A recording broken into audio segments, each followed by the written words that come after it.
오늘도 마음을 나누는 공간, 마을회관 힐링센터에 오신 여러분 반갑습니다. 오늘은 꼭 한 번은 짚고 넘어가야 할 이야기입니다. 심장에 이상이 생기면 바로 알아챌 수 있을까요? 드라마처럼 갑자기 가슴을 움켜쥐고 쓰러지는 경우만이 심장질환은 아닙니다. 오히려 대부분의 심장질환은 조용히, 애매하게 다른 증상처럼 나타납니다. 그래서 더 위험합니다. 오늘은 이럴 땐 그냥 넘기지 마세요 하고 말씀드리고 싶은 신호들을 정리해 드릴게요. 1. 가슴 통증. 가장 잘 알려진 증상이죠. 하지만 가슴 통증은 병이 꽤 진행된 뒤에 나타나는 경우도 많습니다. 조이는 느낌, 압박감, 무거운 것이 얹힌 느낌, 타는 듯한 느낌, 몇 초 찌릿하고 끝나는 통증이나 눌렀을 때만 아픈 경우는 심장일 가능성이 낮습니다. 하지만 몇 분 이상 지속되는 압박감은 반드시 검사 받으셔야 합니다. 2. 메스꺼움, 소화불량, 속쓰림.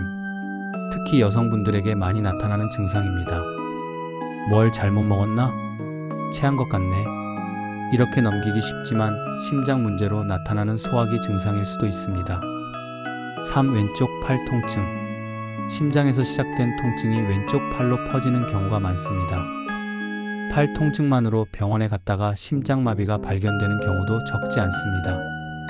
4. 어지럼증, 현기증. 갑자기 일어설 때 어지러운 건 흔합니다.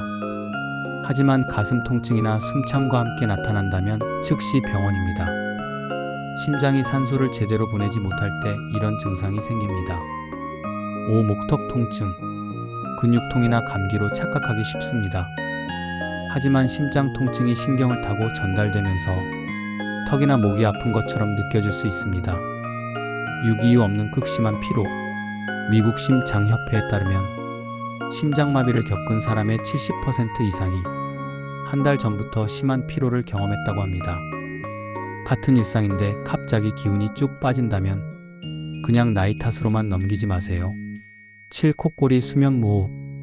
숨을 멈추는 수면무호흡은 뇌와 심장에 큰 부담을 줍니다. 단순 콧골이와는 다르게 숨을 헐떡이거나 질식하듯 깨는 경우는 꼭 검사 받으세요. 8. 식은땀. 갱년기도 아닌데 이유 없이 식은땀이 난다면 심장 이상 신호일 수 있습니다. 9. 하얀색, 분홍색 점액이 섞인 기침. 심장이 제 역할을 못하면 혈액이 폐로 몰려 이런 기침이 나타날 수 있습니다. 열은 없는데 피로감과 함께 기침이 지속된다면 확인해 보셔야 합니다. 하체 부기. 다리, 발목이 붓는다면 심장이 혈액을 제대로 펌핑하지 못하는 신호일 수 있습니다. 1일 맥박 이상.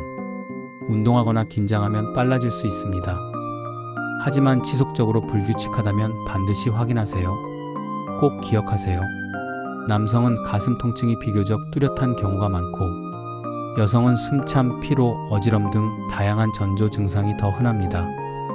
대부분의 심장 질환은 조용히 시작됩니다. 설마 아니겠지. 그냥 피곤해서 그렇겠지. 이렇게 넘기지 마세요. 심장은 우리 몸에서 단 한 번도 쉬지 않는 기관입니다. 작은 신호라도 느껴진다면 검사 한 번 받는 것이 가장 안전합니다. 오늘 내용이 도움이 되셨다면 가족과 부모님께도 꼭 공유해 주세요. 심장은 미리 지키는 것이 가장 큰 치료입니다. 오늘도 여러분의 건강을 응원합니다. 오늘도 정말 고생하셨습니다. 대박 나시고 만수무강하세요. 후원